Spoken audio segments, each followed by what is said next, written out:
In this video, we're going to look at the skew of data. So we've been looking at box plots so far, and they're a really useful way to visualize data. They can also help us see whether data is skewed.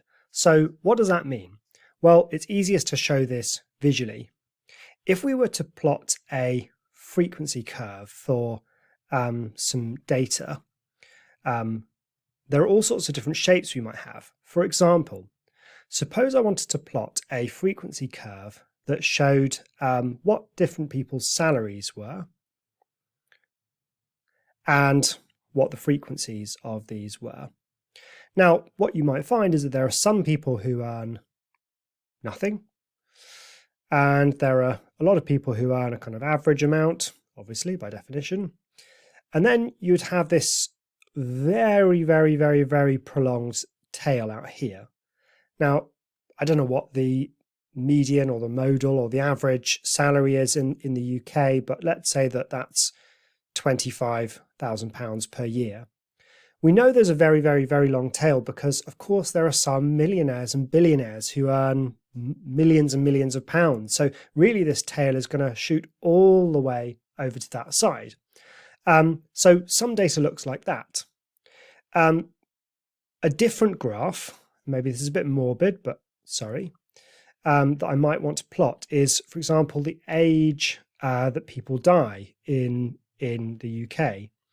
So along this axis, I might have age of death, and again, the frequency here. And what we're going to find is that there's a very small number of people who die, sadly, in their childhood. And it stays very, very, very low for quite a long time because it's very rare for people to die in their 30s, but it does happen.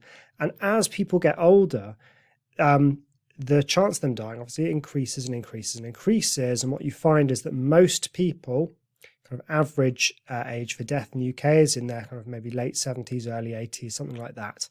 And then it drops off quite quickly because let's say that this point here is 80 years old. Well, obviously, some people die 40 years before that, but no one really dies 40 years after that because no one really lives to 120. So it kind of drops off quite a lot. So the different shapes here have names, and both of them are called skewed data, and that's in contrast to data which looks like this. So there are going to be some things that we could measure that would look like this. So that data doesn't have any skew. Now, this sort of data here, it's called positive skew. And unsurprisingly, this data here would be described as having negative skew.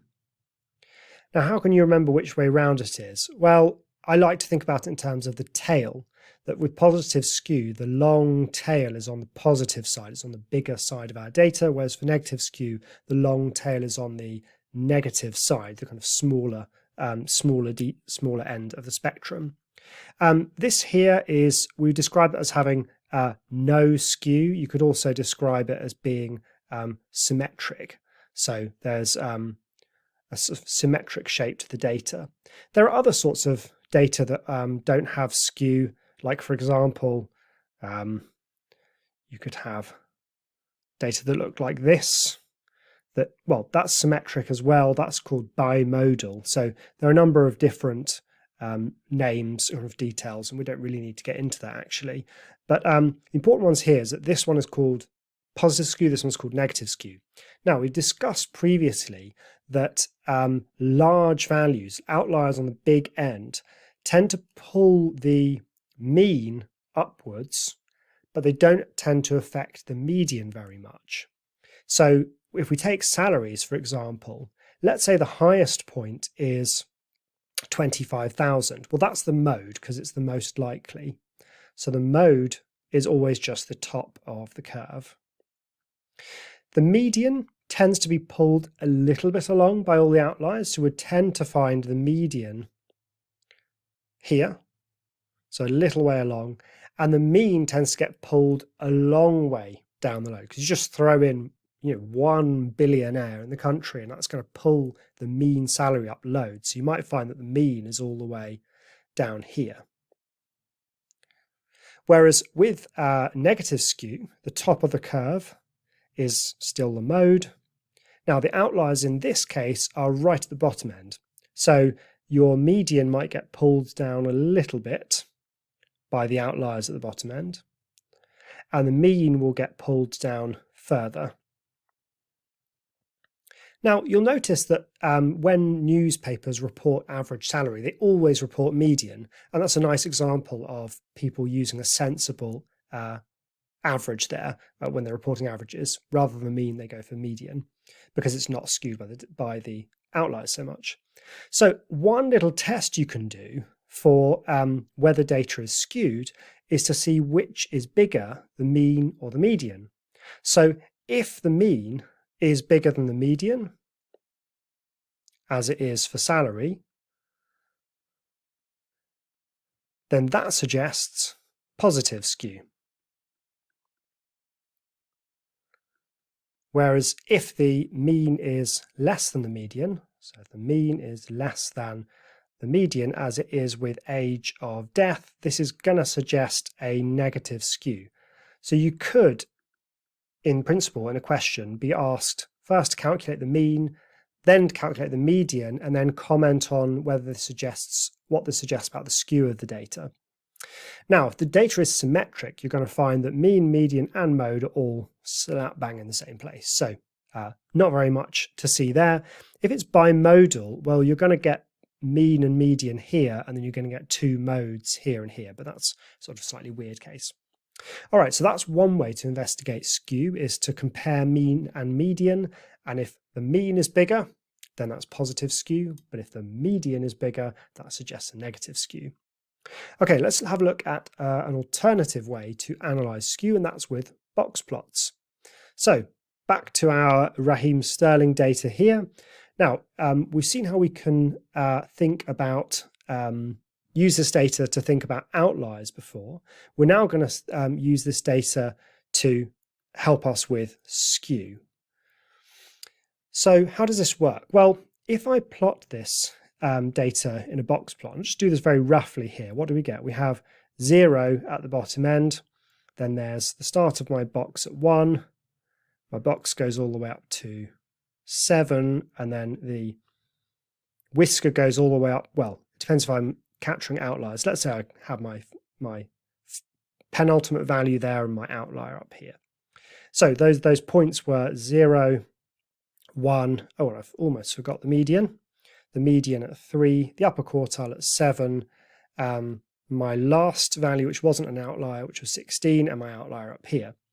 Okay, so we can actually test for skew here as well, because the fact that the data is all bunched up at the bottom end, and we know it's bunched up at the bottom end because this little section here captures 25% of the data, this captures 25% of the data, so 50% of the data is to the left of that median, and then the upper 50% is spread all the way out on that long tail up there. Now let's just flip back to our graph here. That's very much like this graph here, where we've got most of the data at the bottom end, and then this long tail spread out here. So this box plot here is a representation of positive skew. Now we can formalize this by saying that one way to test whether data is positively skewed is simply to look at this gap here between the median and the lower quartile, and this gap here between the median and the upper quartile. And then we can formalize that even further and say, well, this gap here between the upper quartile and the median, that's Q3 minus Q2. And if that is bigger than this gap, which is Q2 minus Q1, okay, if that's the case, then we've got positive skew. Whereas if it's the other way around, if you had a box plot maybe which looked like this,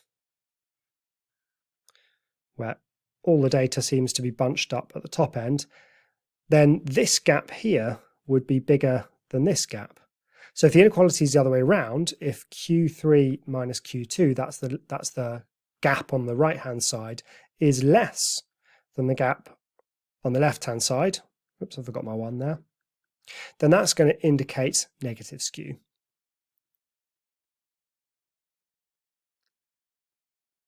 So this gives us just one more tool we can use when we're analysing data.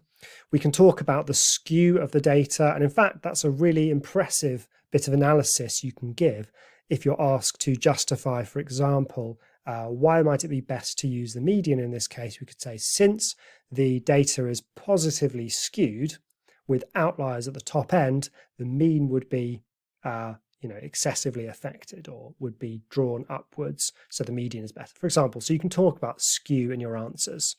All right, I hope that's been a useful introduction to what skew is. Look out for it in some of the exam questions at the end of the course.